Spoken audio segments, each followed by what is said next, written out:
Among the many macabre and bizarre characters to make a popular landing, the Addams family created by Charles Addams seemed to have stuck with audiences the most.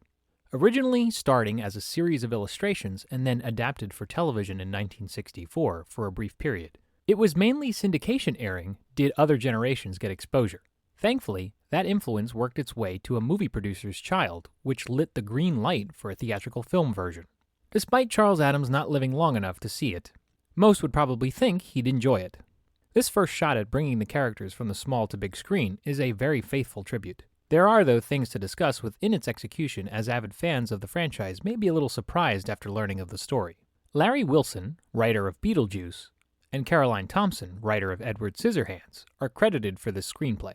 It is often a mistake that although both have worked on Tim Burton projects, that this film is one of them, when in fact the movie is directed by Barry Sonnenfeld in his first credit in such a position at the time. The story is about Gomez, played by Raul Julia, fretting over an argument that happened decades ago between him and Uncle Fester, played by Christopher Lloyd. Now upon the anniversary of that moment, Gomez is hoping his brother will come home. Meanwhile, lawyer Tully Alford, played by Dan Hedaya, is hoping to seize the Addams family fortune to pay off loan shark Abigail Craven, played by Elizabeth Wilson. To do this, Tully convinces her to use her adopted son Gordon, also played by Christopher Lloyd, who looks awfully like Uncle Fester. On paper, the story sounds interesting. After all, the Addams family were always known for being super wealthy. In regards to character focus, it can be disappointing to fans as the story is not aligning itself with the basic structure the show was known for. The concept of the series was that father knows best. It was the top-down who led the way, mostly. Perhaps it's due to the change in times, but turning the spotlight into something of an Uncle Fester chronicle is not exactly what fans may have been expecting. Especially since this is the first outing on the big screen. Why make it about Uncle Fester? Making it less Addams family-oriented are the side characters like Tully and his wife Margaret, played by Dana Ivey. They just aren't needed. It could have just been about Abigail Craven if necessary. These are really the biggest issues. However, everything else with the film is spot on in any way one can think. The main actors and their performances are by far the best part, especially Gomez and Morticia. Raul Julia as Gomez brings the right flair to the title role and is equally as charismatic as John Astin was in the TV show. Anjelica Huston as Morticia may not play her character like Carolyn Jones, but it's just as passionate and attractive.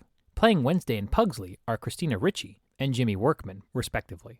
Both have charm, but of course many remember Ricci for her deadpan delivery. Christopher Lloyd is decent as Uncle Fester, although he could have made his voice a little higher in pitch. Judith Malina as Mama Addams is fun to watch, as is Carl Strucken as Lurch, even though he only growls with no dialogue. Christopher Hart as Thing must have had an interesting job playing just a hand, and even John Franklin plays Cousin It, even though he's never seen.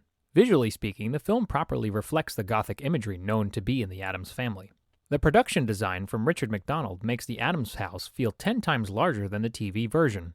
Credit should also be given to Owen Roizman for helping make that happen as cinematographer, even though Sonnenfeld had taken over by the end of production. Music to boot was fantastic.